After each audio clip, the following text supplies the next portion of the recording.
Hello class, today we're going to do something a little different. Instead of having these hands look at stuff, we're going to look at the review spot's hands looking at something. But instead of introducing it myself, we'll let the review spot introduce it. So let's get started. Toy spot, we're going to be having a look at the Transformers Generations Autobot Drift.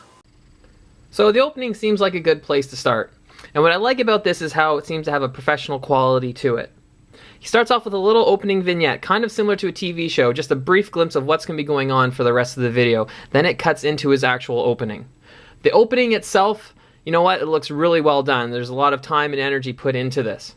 If there's one little gripe that I have, it's that it seems to go on just a little too long for me. Now, being part of the Nintendo generation, I have the attention span of a ham and cheese sandwich. And after, 15 seconds or so, I'm starting to kind of want the review to get moving. But it's just a minor gripe. Now, let's move on to the meat of the video where we look at more of Autobot Drift. As we carry on with the video, we should point out that the review spot does have a very organized way of doing things. There was a clear beginning, which we saw a little bit of, the middle, which we're kind of looking at now, and then there is an ending later on. It's very nice to have things organized in such a way. Now, I have skipped over a little bit. I skipped over the in-package view of the figure, and that's because, I'm not terribly interested in the package too much, and I wonder if we spend a little bit too much time on it. However, I do like looking at the figure itself, and here we're looking at the figure in its vehicular mode. Now again, it does roll, which is excellent, as most cars should, and we do get to see how all the accessories snap into place and can be held on the figure, which is excellent. It's really good of the review spot to show us that level of detail. Hey, did we see what just happened there? Yeah, of course we did. We had a very nice transition effect. It looks really good. And now the car has magically turned into a robot, which is excellent because that's kind of what Transformers do. However, my problem here is that we did not see the figure transform. Now, I've been to the Review Spot's channel, and I know why he doesn't do this. Perhaps a case of performance anxiety. But I think it's a missed opportunity to see the Transformer actually transform. It's an important part of the figure. It's what the whole premise is based on, and I really would have liked to have seen that in this review. Once Spot has the figure in robot mode, we can really see now how he goes over the detail and the articulation and all the accessories for the figure, and it's nice the amount of time he spends on that. He is very, very thorough when he is doing this. The one other point as we go through this part is that you can see that the review spot is a little less than enthusiastic about the figure. You really can tell in the sound of his voice and the lack of humor in this section. Usually he's a little bit more vibrant with the smart-ass remarks, which is excellent. In this case, yeah, you can tell he's not terribly interested. It's kind of good and bad. We can see that, he doesn't love everything that he's going to shoot a review for, but on the other hand, a little more exuberance might be nice as well.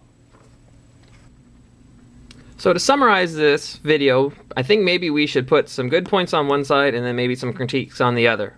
And our first good point is that this video is very, very thorough. The review spot has been very good at showing us all the details, all the articulation, all the accessories for Autobot Drift, and that is very good. It's nice to see that.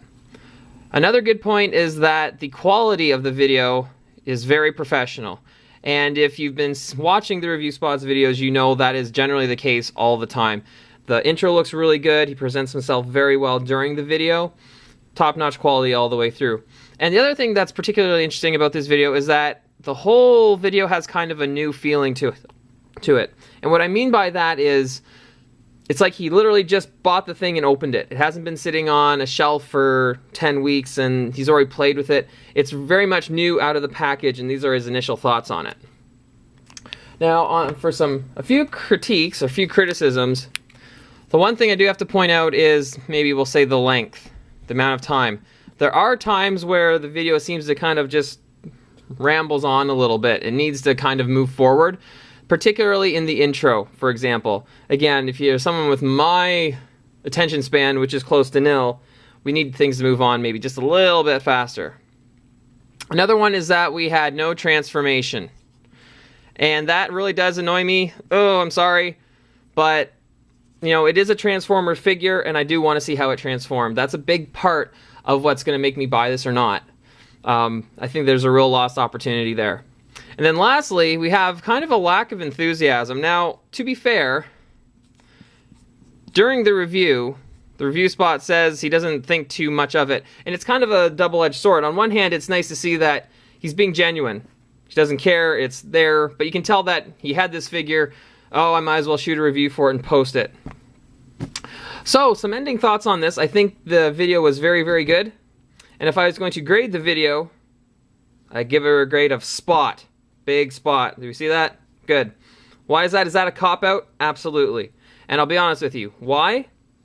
I think it'd be kind of pretentious for me to assign a letter grade. So at any rate, I believe that was our lesson on the Review Spot's Autobot Drift, and a little bit of playful teasing. So thank you very much. Class dismissed.